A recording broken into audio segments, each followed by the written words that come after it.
What up team, Coach Dan here for your Saturday at-home WOD. It's October 10th. This is the custom coaching track. Today's workout begins with durability. It's 2 rounds. You got a 30-second wall sit. You got 30 seconds of a scapular wall slide. And then you have 30 seconds per side of a quadruped hip car. Okay, so here we go, 2 rounds of this. Wall sit, 30 seconds. I like to keep my hips over my knees and my heels past my knees when I'm doing this as a warm-up. Kind of a little bit more forgiving in the knees. I got my belly tight too, so I'm not going to go into my low back and compensate. I'm just going to sit here and hang out for 30 seconds.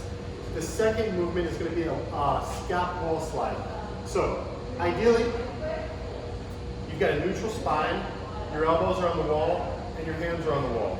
I'm already compensating because this is not easy for me. My compensation is ribs open, low back arch. So try to avoid that. Belly down and really fight for good spinal position. And then from there, you're trying to go up with those arms and get as high as you can, which is only here for me, and then back down. I'm working really hard in my upper back to try to get my elbows to stay on the wall and my hands to stay on the wall while also working really hard on my abs so that I don't compensate.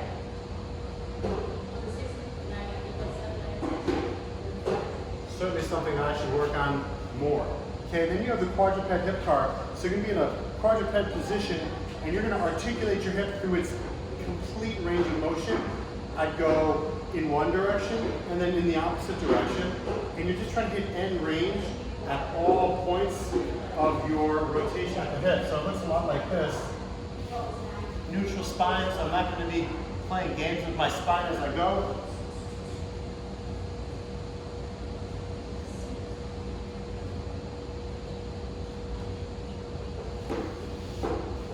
Great move to warm up those hips, 30 seconds aside. Then we're moving into the warm-up, which is a 4-minute EMOM. Your odd minute is going to be Supcan IYT. Your even minute is going to be a one-legged hip lift. So here we go. Supcan IYT. I'm going to hinge over, and I'm going to raise those Supcans up overhead for 5 reps.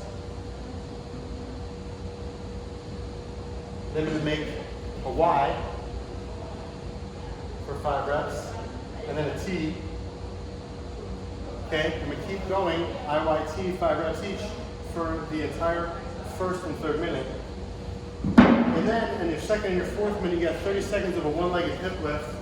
So I'm back, one leg is on the ground, knees bent, other leg is up in the air, belly's tight, hands to the sides. Just going to push into that heel. Squeeze the glute. 30 seconds aside.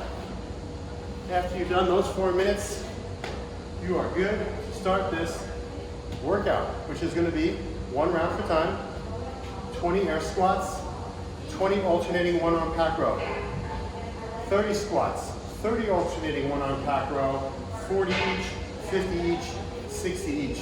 A lot of squats. This many air squats. Form is always important, but there's some common mistakes that athletes might make when they do this many without any weight. One is going down too rapidly and hitting bottom range of motion and bouncing out, creating maybe too much overpressure at the knee for this many reps. So be thoughtful, make sure that you're lowering yourself under control, and you can come up powerfully, but what I would not recommend is going down powerfully and ramming into the bottom for this many reps. It's gonna probably not build you up in the way that you'd like. After you've done your first 20 squats, you have 20 alternating 1-arm pack row. So you're gonna hinge over, right, left, right, left for 20. And then 30 squats, then 30 rows, all the way up to 60 each. When you're doing a row, it's important that you don't shrug as you row and that you actually try to do the opposite, anti-shrug, going down and pulling that pack really to the belly and not to the chest. So watch.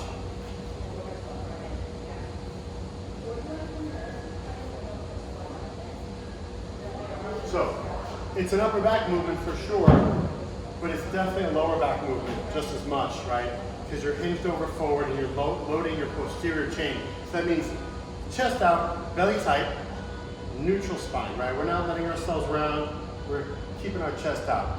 Team, enjoy this workout, have fun.